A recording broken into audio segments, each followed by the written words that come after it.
all are welcome on my YouTube channel, My Online Classroom. And today in this video, I am going to explain you the flowchart of class 10 civics, chapter 6 political parties. And with the help of this flowchart, you can easily understand the whole chapter because I am going to explain you the main headings of this chapter. So what is the exact content of this chapter? By that you can easily understand. So now, first of all, meaning of political party is be given here. So you can see the heading, it is meaning of political party. So what is the meaning of political party? Of course, a political party is the political organization or people who come together to contest election and control political power. As well as we very well know that political party have some components also, like the leaders, the active members and the followers. Now move to the functions of political parties. Of course, different political parties, they have some different functions. So the main functions of the political party, it is like contest elections by putting up their candidates. Next, frame policies and programs to attract general public. Next, play decisive role in the law making process in the parliament. Next, form and run government. Even play and role of opposition when not in majority. Next, it is shape public opinion and even provide access to government machinery and welfare schemes through local party leaders. Next, move to the next heading. It is necessity of political parties. So what is the need of the political parties? So first of all, if without political parties, if suppose political parties are not there, then every candidate in the elections will be independent.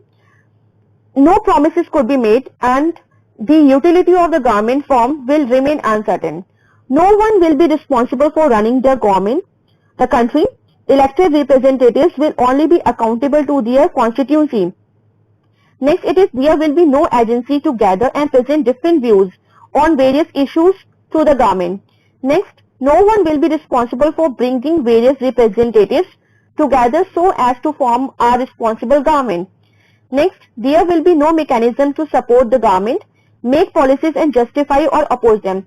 So due to all these things, it is very important to have some political parties in the countries. Now next move to the types of party system. So here throughout the world, if you are going to see, so different countries, they follow different types of party systems. First, it is one party system where only one particular party system is found and only one party is allowed to control and run the government. Even like the example, for example, Communist Party in China is the best example of one party system. Come to the two party system here. Power usually changes between two main parties. Other parties may exist, contest elections and win only a few seats. Next, the United States of America and the United Kingdom are the examples of two-party system. Come to the multi-party system. In India, this multi-party system is found and India is the best example of this. Here, more than two parties have a reasonable chance of coming together to form the government.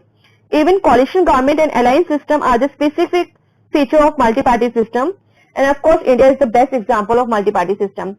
Next kinds of political parties, if we are going to see the kinds of political parties, so here it is like first of all national political parties and second it is state or regional political parties. So as you can see here, state political parties is also known as regional political parties. So here first of all national political parties, so they are the country-wide parties having their units in several states. They follow almost the same policies and programs to be followed at the national level. And even to recognize as a national political party, it is very important a party that secures at least 6% of the total votes in Lok Sabha or assembly elections in 4 states and wins at least 4 seats in the Lok Sabha is recognized as a national party. Come to the state or the regional political parties. So here, these are present in only one of the federal units and here state parties have their own policies, programs and strategy to be at the state or regional level. Next, a party that secures at least 6% of the total votes in an election to legislative assembly and wins at least 2 seats is recognized as a state party.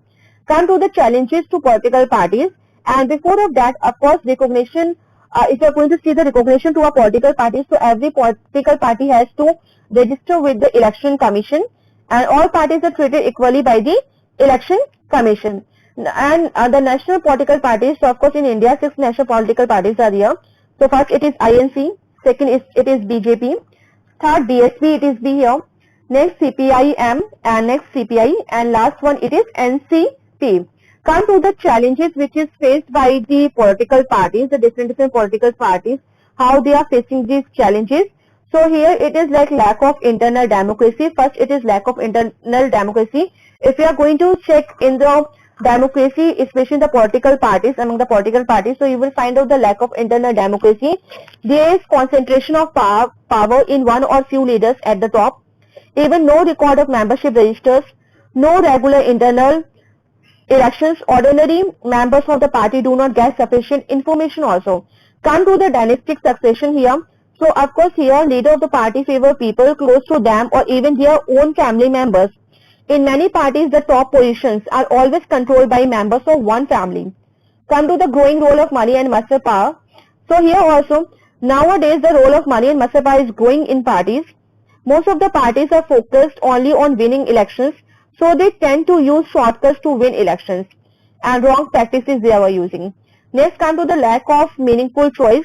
So of course in the present democratic scenario, no party offers a meaningful choice to the voters. They are not providing the meaningful choice to the voters. First of all, it is very important to attract the voters and tell them that why your political parties be different or unique from the others. So by that, of course, you are providing the meaningful choice to the voters, and then voters are going to give you the votes. So these are the main headings of this chapter. Next, move to the reforms introduced and suggested. So here, first of all, effort second, under this anti-defection law is be passed. So the constitution was amended to prevent elected MLAs and MPs from changing parties. Next, it is according to this law, if any MLA or MP changes party, he or she will be lose seat in the legislature.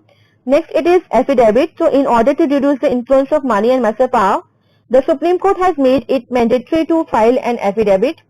Even mandatory organizational meetings, the Election Commission passed an order making it mandatory for political parties to hold their organizational meetings and elections. Come to the suggestions. So under this suggestion, like law to be made to regulate internal affairs, even seats to be reserved for women, and state funding of elections. Come to the voluntary ways. So under this pressure to be put, like people can put pressure on political parties through petitions, publicity and agitations. Even join political parties, and this is the best way. By participating in the politics, you can easily reform the political parties. So those who want to make changes should join political parties. So I hope with this important headings, you can easily understand the whole chapter content. So thank you everyone, and please like, share, subscribe this channel for more updates.